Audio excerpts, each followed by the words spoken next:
Hi friends, welcome to Two Bird channel. Hello friends, இன்னைக்கு நம்ம சேனலில் ஒரு சிக்கன் ரெசிபி தான் பார்க்க போகிறோம். சிக்கன் ட்ரம்ஸ்டிக் எப்படி பண்ணுறதுன்னு பார்க்கலாம். நான் அதுக்காக ஒரு 4 பீஸ் சிக்கனை நல்லா க்ளீன் பண்ணி வச்சுருக்கேன். அந்த சிக்கனை நம்ம மேரினேட் பண்ண போகிறோம். அதுக்காக நம்ம ஒரு பேஸ்ட் ரெடி பண்ணணும். அதுக்கு நான் மிளகு ஒரு அரை ஸ்பூன் எடுத்து வச்சுருக்கேன்.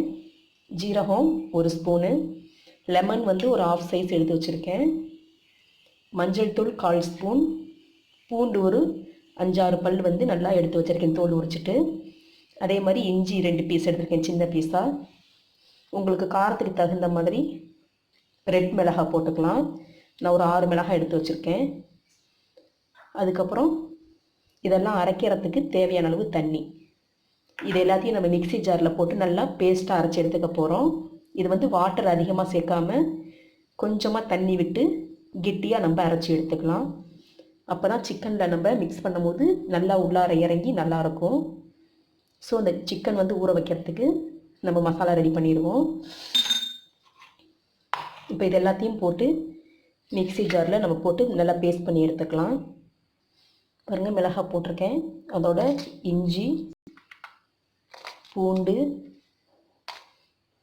1/4 ஸ்பூன் மஞ்சள் தூள்,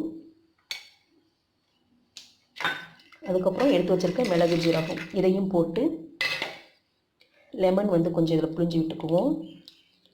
சீட்ஸ்லாம் ரிமூவ் பண்ணிவிட்டு ஜூஸ் மட்டும் புழிஞ்சிக்கலாம். லைட்டாக தண்ணி ஊற்றிட்டு பேஸ்ட் பண்ணிக்குவோம். நிறைய தண்ணி ஊற்ற தேவையில்லை.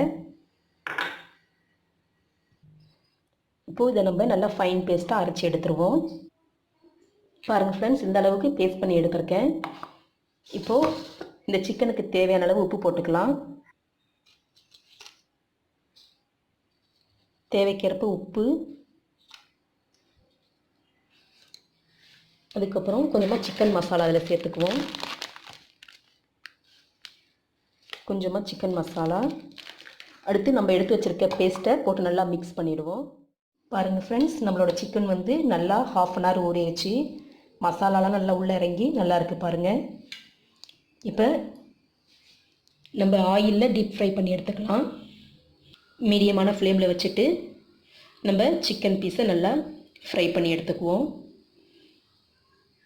பாருங்கள், நல்லா மீடியம் ஃப்ளேமில் வச்சுட்டு ஃப்ரை பண்ணணும், இல்லைன்னா மேலே நல்லா கருகி போயிடும், உள்ளார வேகாமல் இருக்கும். ஸோ டீப் ஃப்ரை பண்ணுறதுனால நம்ம மீடியமில் வச்சுட்டு டீப் ஃப்ரை பண்ணி எடுத்துக்குவோம். எனக்கு மசாலா கொஞ்சம் மீதி இருக்குது. இதை நம்ம வேஸ்ட் பண்ணாமல் இதில் காலிஃப்ளவரோ இல்லை உருளைக்கிழங்கோ எது இருந்தாலும் கட் பண்ணி போட்டு நம்ம இதே மாதிரி ஃப்ரை பண்ணி எடுத்துக்கலாம். நல்லாயிருக்கும். ஒரு பக்கம் வெந்ததுக்கப்புறம் இன்னொரு பக்கமும் நல்லா திருப்பி போட்டு ஃப்ரை பண்ணி எடுத்துக்குவோம்.